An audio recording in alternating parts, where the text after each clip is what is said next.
Halo Moms, pada hari ini kita akan membahas tentang tantrum pada anak.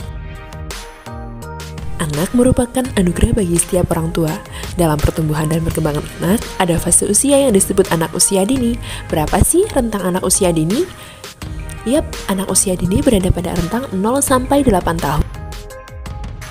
Anak usia dini berada pada masa keemasan atau golden age.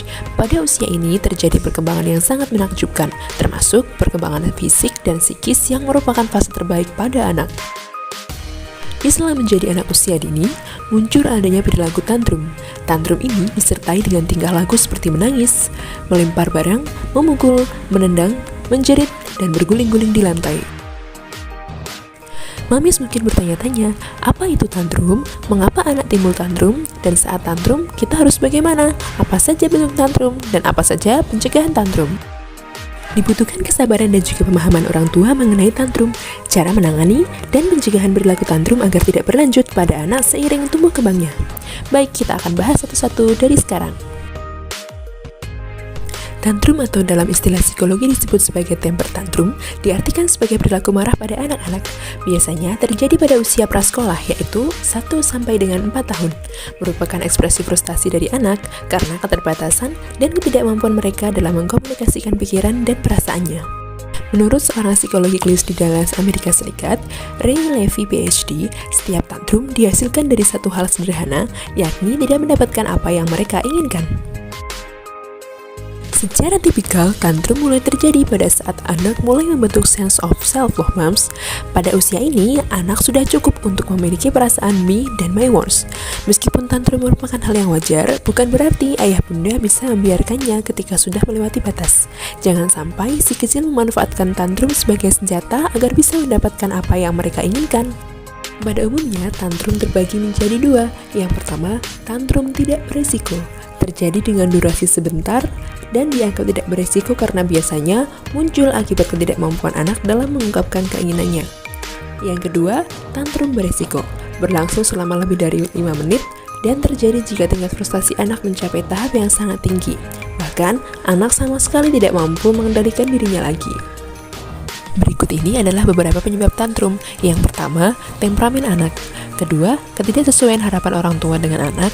Jenis kelamin anak, perbedaan budaya orang tua, konflik dengan orang tua tentang larangan, saat anak lapar, waktu-waktu tertentu seperti ketika orang tua akan pergi kerja, rasa takut pada anak, jumlah saudara, keinginan anak untuk mandiri, konsep sabar dan menunggu, dan pola asuh yang tidak konsisten dari orang tua kepada anak. Bentuk tantrum berdasarkan proses pembentukannya dapat dibedakan menjadi 3 tahapan, yakni tahap pemicu atau trigger, tahap respon, dan tahap pembentukan. Tahap pemicu atau trigger terjadi saat anak diserang, dikritik, atau diteriaki oleh ayah bunda dan saudaranya. Kemudian, tahap respon terjadi saat anak merespon kritikan tersebut secara agresif dan destruktif. Jika perilaku agresif direspon, anak akan lanjut ke tahap pembentukan, yakni disinilah anak akan mulai belajar membentuk perilaku tantrum sebagai senjata untuk melawan. Bentuk-bentuk tantrum pada anak kurang dari 3 tahun. Yang pertama, menangis, menggigit, memukul, menendang, menjerit, memekik-mekik, melengkungkan punggung, melempar badan ke lantai, memukul-mukulkan tangan, menahan napas, membenturkan kepala, dan melempar-lempar barang. Pada anak berusia 3-4 tahun, selain perilaku yang pertama tadi, ada juga perilaku-perilaku seperti menghentak-hentakan kaki, berteriak-teriak, meninju, membanting pintu, mengkritik, dan juga merengek.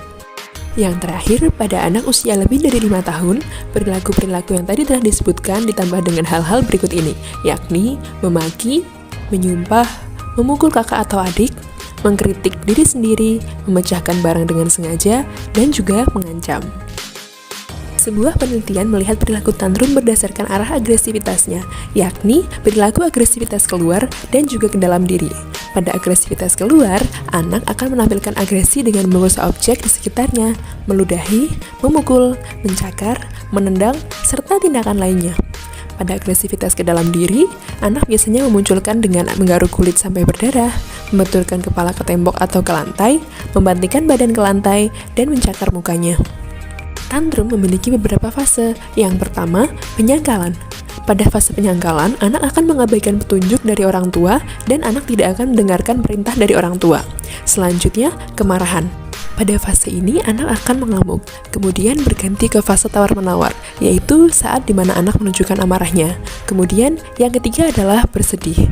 Saat bersedih, anak akan menangis, dan diakhiri dengan fase penerimaan. Dalam fase penerimaan adalah saat dimana anak sudah mulai tenang dan bisa diberikan nasihat tentang apa yang boleh dan tidak boleh dia lakukan. Berikut ini adalah beberapa tips menangani tantrum. Yang pertama, orang tua harus tetap tenang. Kemudian, orang tua harus konsisten. Yang ketiga, memindahkan anak ke tempat yang lebih aman, menenangkan anak dengan memeluk, dan mengkomunikasikan dengan anak.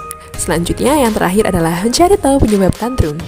Untuk mencegah terjadinya tantrum, lakukan hal-hal berikut.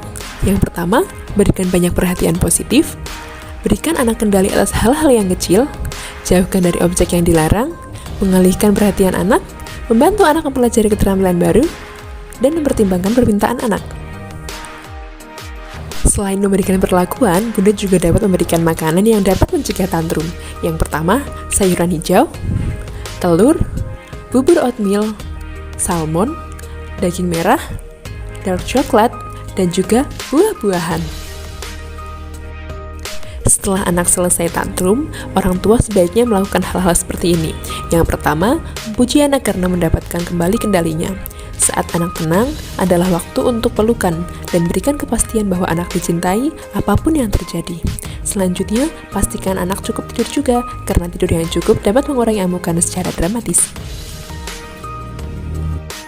Tapi, tantrum juga memiliki dampak positif loh Bun. Yang pertama, setelah lelah, anak akan menjadi mudah tertidur dan lebih nyaman. Kemudian, membuat kedekatan kita sebagai orang tua dan anak lebih terjalin, mengajarkan si kecil memahami aturan yang kita buat, dan juga melatih anak karena menahan emosi terhadap sesuatu. Ingat ya Mams, orang tua merupakan lingkungan pertama bagi anak yang sangat berperan penting dalam setiap perkembangan anak, khususnya perkembangan kepribadian dan emosi anak. Semangat bertumbuh!